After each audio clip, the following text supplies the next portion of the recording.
पहले बता देती है। अबे वो मनोज को ले लीजिए, वो बता देगा सब। अरे तू बैठिया करवा भाई साहब।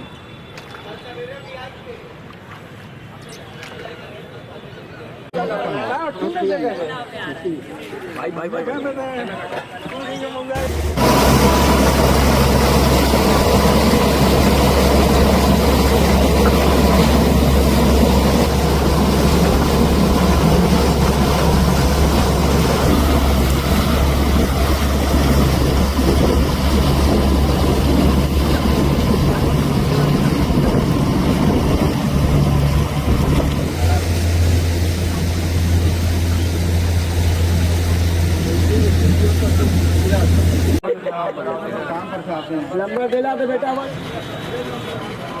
तो बना रहे हैं। अरे वाह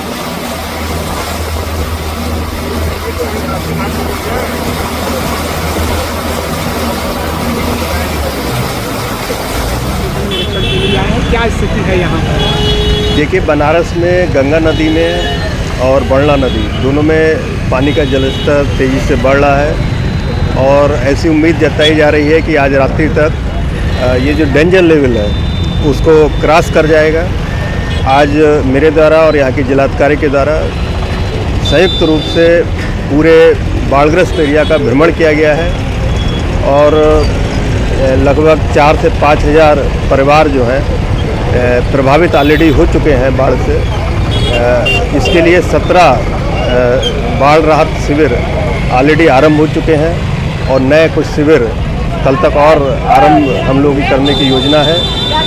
हर शिविर पर पुलिस फोर्स लगाई जा रही है। इसके अलावा यहाँ पर पेट्रोलिंग की व्यवस्था की गई है। जल पुलिस, एनडीआरएफ की टीमें और बाढ़ पीएसी ये लगातार यहाँ पर पेट्रोलिंग करेंगी ताकि जो लोग घर छोड़ करके बाढ़ राहत शिविर में चले गए हैं या अपने रिलेशनशिप में या रिश्तेदारी में कहीं चले गए हैं उनके घरों में कोई चोरी ना हो जाए, इसके लिए भी पेट्रोलिंग की व्यवस्था यहाँ पर की जा रही है। सर करीबन अगर बरना तटवर्ती क्षेत्र की बात कर ली जाए, बरना तटवर्ती क्षेत्र की, तो कितने परिवार या कितने लोग प्रभावित इस समय है वर्तमान समय? देखिए, अभी इसका जो आइडेंटिफिकेशन है ये प्रोसेस चल रहा है। इनकी संख्या लगातार बढ़ रही है। अभी जो हम लोगों ने भ्रमण किया है उससे ऐसा प्रतीत हो रहा है कि आने जाने में बहुत दिक्कत हो रही है। अच्छा, तो नाव सरकार द्वारा किया गया है? हाँ, ये तो यहाँ के जो सभासद हैं इम्तियाज, हाँ, उन्होंने बोला कि हम नाव यहाँ भिजवा देंगे और सब लोग आना जाना उसी से। सर कितने लोग प्रभावित हैं इस क्षेत्र में? इस क्षेत्र में कम से कम 2000 आदमी होंगे इधर के एरिया में। कैसे जीविका चलती होंगी आप लोगों की? खाना पीना तो जो हम लोग खा रहे हैं वो तो हम लोग कैसे, धंधा पानी भी सब बंद है, पानी घर में आ गया है। लाइट है कि नहीं? नहीं, ये वक्त तो लाइट नहीं है, लाइट कट गई है। आपका? अनीस अहमद। अनिल जी, कहाँ रहने वाले आप हैं? ये नक्की हट का। क्या स्थिति है? स्थिति तो बहुत ज़्यादा खराब है बाढ़ का। एक जगह से दूसरी जगह कैसे जा रहा है? इस नाव से और किसी सिर्फ नाव से? सिर्फ नाव से। दिन भर में कितने लोग आवागमन कर रहे हैं? आवागमन तो हमें लगे तो 2,500-3 हज़ार लोग आवागमन कर लेते हैं। आने जाने में कम से कम 3 हज़ार की बस्ती है। सब लोग बाढ़ से प्रभावित हैं और आधे लोग तो उसमें ज़्यादा बाहर काम करते कर गए हैं, लेकिन कुछ लोग घर में रहते हैं, अगोरने के लिए रहते हैं। चोरी चकारी होने लगती है, लाइट भी कट चुकी है, इसीलिए। कितने घर से होंगे जो छोड़ चले गए होंगे? घर से छोड़ के कम से कम 40 से 50 परिवार घर छोड़ के यहाँ से जा चुके हैं, पलायन कर चुके हैं। अपना नाम बताइए। धर्मेंद्र साहनी। धर्मेंद्र जी, क्या स्थिति है यहाँ की वरुणा तटवर्ती क्षेत्र? यहाँ की स्थिति जो है आपके सामने है, पानी भरा हुआ है। यूपी में नदियों का रौद्र रूप। बनारस में गंगा ने पार किया वार्निंग लेवल। आगरा में चंबल पार्वती बेकाबू। प्रयागराज और बनारस में गंगा ने चिंता बढ़ाई। निचले इलाकों में घुसा पानी। अलर्ट मोड पर प्रशासन। फतेहपुर में बांदा कानपुर मार्ग बंद हो गया है। मूसलाधार बारिश और बैराजों से पानी छोड़े जाने के बाद नदियां उफान पर हैं। आगरा में चंबल नदी का जलस्तर गुरुवार देर शाम तक खतरे के निशान से 4 मीटर ऊपर पहुंच गया है। इससे तटवर्ती 12 से अधिक गांव बाढ़ से घिर गए हैं। बाढ़ के पानी में मकान और फसलें डूब गई हैं। इन गांवों का तहसील मुख्यालय से संपर्क कट गया है। पिनाहट ब्लॉक क्षेत्र के गांव उमरैठापुरा में बाढ़ का पानी घुस गया है। करीब 200 परिवारों ने बीहड़ में शरण ली है। इस बीच जिले के दालूखेड़ा में पार्वती नदी के तेज बहाव में कटेढ़र बह गया है, जिससे 4 लोग डूबने लगे। इसमें से 2 को बचा लिया गया है। वहीं फतेहपुर में यमुना का पानी बांदा कानपुर मार्ग पर बहने लगा है। इधर बनारस में गंगा अपना रौद्र रूप दिखाने को तैयार हैं। गंगा का जलस्तर वार्निंग लेवल पार कर गया है। जिला प्रशासन अलर्ट मोड में है।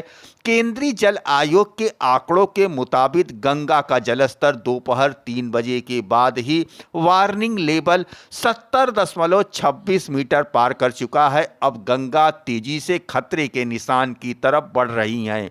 गंगा में जलस्तर में खतरे का निशान 71.26 मीटर है, जबकि 1978 में आई बाढ़ में उच्चतम बाढ़ स्तर 73.90 मीटर है। वर्तमान में गंगा का जलस्तर वाराणसी में 70.28 मीटर है। कोटा बैराज से 2.90 लाख क्यूसेक पानी छोड़े जाने से चंबल नदी में उफान है। आगरा के पिनाहट में चंबल नदी। दर्शकों, आप देख रहे हैं अपना आईना न्यूज यूपी की नई प्रस्तुति नया सवेरा। मैं सियाराम मिश्र। बाढ़ ने छीना चैन। गंगा यमुना का रौद्र रूप। खतरे की जद में वाराणसी और प्रयागराज। मूसलाधार बारिश से गंगा यमुना का जलस्तर खतरे के निशान के ऊपर पहुंच गया है। खासकर तराई क्षेत्र में बसे प्रयागराज और वाराणसी बाढ़ से प्रभावित हैं, जिससे लोगों का जनजीवन पूरी तरह से अस्त व्यस्त हो गया है। एनडीआरएफ, एसडीआरएफ और जल पुलिस ने मोर्चा संभाल रखा है।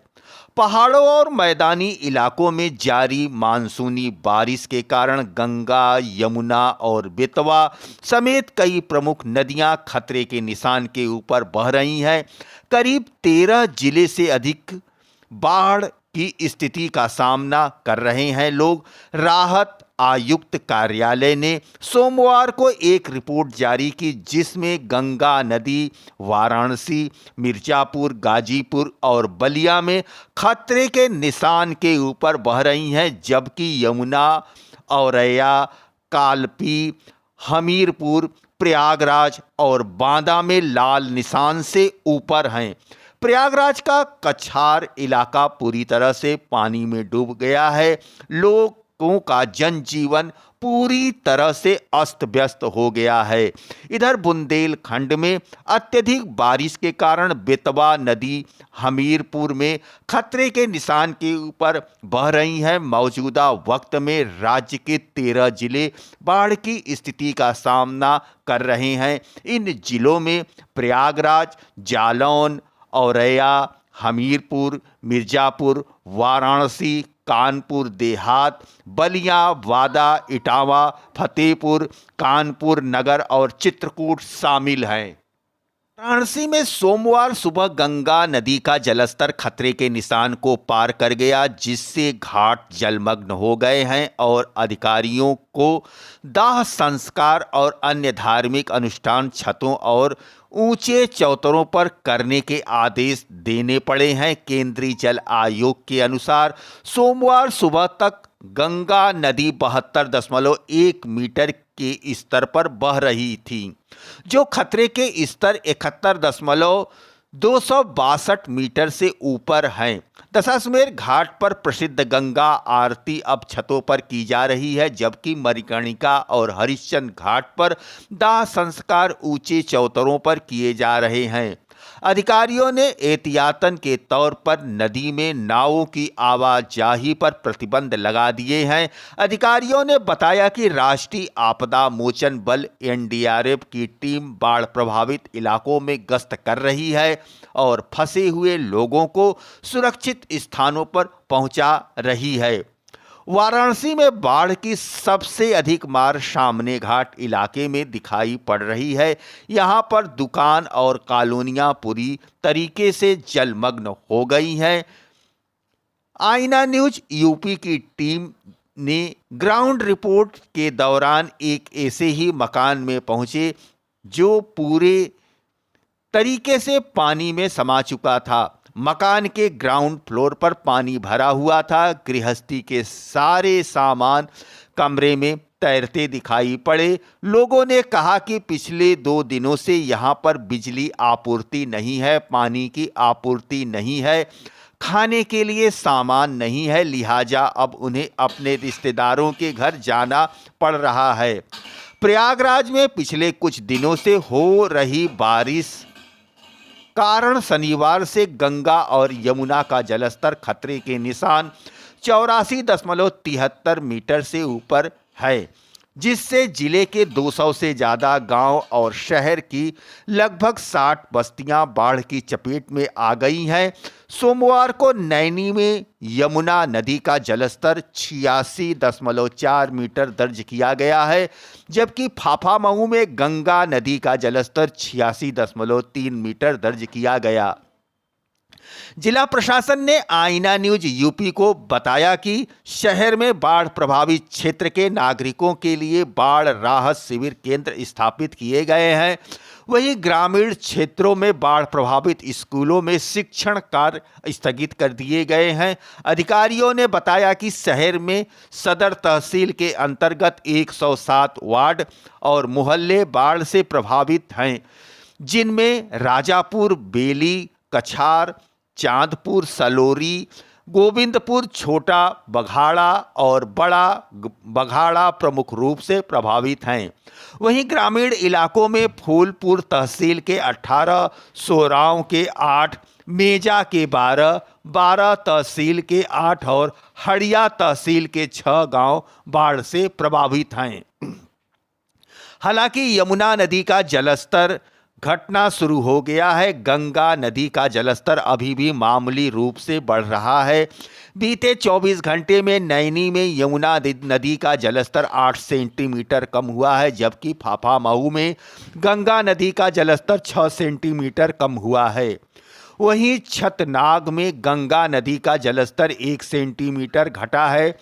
मंगलवार सुबह 10 बजे गंगा नदी का फाफामऊ में जलस्तर 86.9 मीटर और छतनाग में 85.35 मीटर दर्ज किया गया है, जबकि नैनी में यमुना नदी का जलस्तर सुबह 10 बजे 85.96 मीटर दर्ज किया गया है।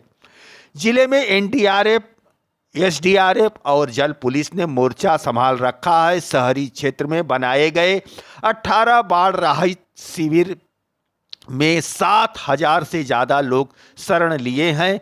राहत शिविरों में लोगों के लिए भोजन, पानी और दवाइयों का इंतजाम किया गया है। ग्रामीण क्षेत्रों में भी 2 स्थानों पर विस्थापन करना पड़ा है। डीएम मनीष वर्मा ने खुद मोर्चा संभाल रखा है। ग्रामीण क्षेत्रों में भी सुख राशन बतौर राहत सामग्री पहुंचाई जा रही है। बाढ़ ग्रस्त इलाकों से लगातार लोगों को रेस्क्यू कर सुरक्षित स्थानों पर भेजा जा रहा है। देश भर में मानसून की बारिश ने मौसम का मिजाज पूरी तरह से बदल दिया है। उत्तर भारत में लगातार हो रही भारी बारिश ने नदियों का जलस्तर बढ़ा दिया है। खास तौर पर उत्तर प्रदेश में गंगा और यमुना नदियों के किनारे बसे कई इलाके बाढ़ की चपेट में आ गए हैं। संगम नगरी प्रयागराज के कई हिस्से पानी में डूब चुके हैं, जबकि वाराणसी, मिर्जापुर और बलिया जैसे जिले भी इस बाढ़ की चपेट में आकर प्रभावित हो गए हैं। उत्तर प्रदेश के कुल 17 जिले बाढ़ की वजह से प्रभावित हैं। इनमें से 16 जिले गंगा यमुना के किनारे हैं, जहां जलस्तर खतरे का स्तर पार कर चुका है। प्रयागराज से लेकर बलिया तक गंगा नदी के किनारे बसे इलाकों में बाढ़ का पानी फैल गया है। प्रयागराज के सरौली, राजापुर, दारागंज, बघाड़ा जैसे इलाके पूरी तरह पानी में डूब चुके हैं। मिर्जापुर, वाराणसी और चंदौली में भी हालात गंभीर हैं, लेकिन सबसे ज्यादा नुकसान प्रयागराज में हुआ है। संगम क्षेत्र में 17 महीने पहले जो जगह पैरों के निशान से भरी थी, अब वहां केवल पानी ही पानी नजर आ रहा है। प्रयागराज में गंगा और यमुना के संगम के बाद वाले इलाके सबसे ज्यादा प्रभावित हैं। संगम के बाढ़ गंगा में यमुना का पानी भी मिल चुका है और इन दिनों यमुना में मध्य प्रदेश और राजस्थान का पानी भी आ रहा है। मिर्जापुर से बलिया तक गंगा की लहरें भयभीत कर रही हैं। प्रशासन पूरी तरह से सतर्क है और लोगों को बचाव के लिए सतर्क रहने की हिदायत भी दे रहा है। दर्शकों, आप देख रहे हैं नया सवेरा। मैं सियाराम मिश्र प्रयागराज से। प्रयागराज के कई मंदिर और मकान बाढ़ की वजह से जलमग्न हो गए हैं। बड़े हनुमान जी का मंदिर भी पानी में डूब चुका है। अब वहां सिर्फ मंदिर की धर्म ध्वजा दिखाई दे रही है। हाँ बैठो दोनों संगम तट पर बने शंकर विमान मंडप भी पानी की चपेट में आ गया है। कर्नलपुर और शंकर घाट के आसपास के कई मकान पूरी तरह से डूब चुके हैं। जिन मकानों में पहली मंजिल नहीं है, वहां के लोग सुरक्षित जगह चले गए हैं। जिनके पास एक से ज़्यादा मंजिलें हैं, वे ऊपर के फ्लोर में शिफ्ट हो गए हैं। बाढ़ प्रभावित इलाकों जैसे बहाखाड़ा, दारागंज, तेलियरगंज और सलोरी में ज़्यादातर प्रतियोगी छात्र रहते हैं। इन इलाकों में राहत पहुंचाने के लिए एनडीआरएफ की टीम लगातार घर घर जाकर मदद कर रही है। बाढ़ पीड़ितों को खाने पीने की सामग्री और ज़रूरत की दवा उपलब्ध कराई जा रही है। बघाड़ा इलाके से एक तस्वीर सामने आई है जिसमें एक माता पिता अपने नवजात बच्चे को बचाने के लिए कमर तक पानी में उतरकर सुरक्षित जगह पहुंचाने की कोशिश कर रही हैं। यह तस्वीर बाढ़ के भयावह हालात को दिखाती है। यमुना नदी के किनारे आगरा, इटावा, औरैया, हमीरपुर, कानपुर देहात, फतेहपुर, बांदा और चित्रकूट जिले बाढ़ की चपेट में आए। खास तौर पर बाढ़ में केन नदी यमुना की सहायक नदी है भी उफान पर है। फतेहपुर में यमुना का जलस्तर खतरा के निशान को पार कर चुका है और कई सड़कें डूब गई हैं। बिजली सप्लाई भी बाधित हो गई है। बाढ़ की गंभीर स्थिति को देखते हुए मुख्यमंत्री योगी आदित्यनाथ ने राहत कार्य के लिए 11 मंत्रियों की टीम बनाई है। ये मंत्री अपने अपने जिलों में जाकर राहत और बचाव कार्य की निगरानी कर रहे हैं। मंत्री नंदगोपाल गुप्ता को प्रयागराज और मिर्जापुर की जिम्मेदारी सौंपी गई है। प्रशासन ने लोगों से अपील की है कि वे बाढ़ प्रभावित इलाकों में सावधानी बरतें और सरकार द्वारा जारी किए गए निर्देशों का पालन करें। बचाव दल से मदद लेते रहें और सुरक्षित स्थानों पर ही रहें। दर्शकों, आप देख रहे हैं आईना न्यूज यूपी की नई प्रस्तुति नया सवेरा। खबरों को लगातार अपने मोबाइल ऐप यूट्यूब चैनल पर देखने के लिए आईना न्यूज यूपी की नई प्रस्तुति नया सवेरा VNS सब्सक्राइब करें। अगर हमारा प्रयास आपको अच्छा लगा हो, अच्छा लगता हो, आगे निरंतर खबर देखने की इच्छा हो तो हमारे चैनल को सब्सक्राइब करें। हम आपको आपके जिले की खबर, आपके शहर की खबर, आपके आसपास घटी और घट रही घटनाओं की सच्ची तस्वीर हम दिखाने का प्रयास करते हैं। हमारा प्रयास अगर आपको अच्छा लगा हो तो उसे सराहें।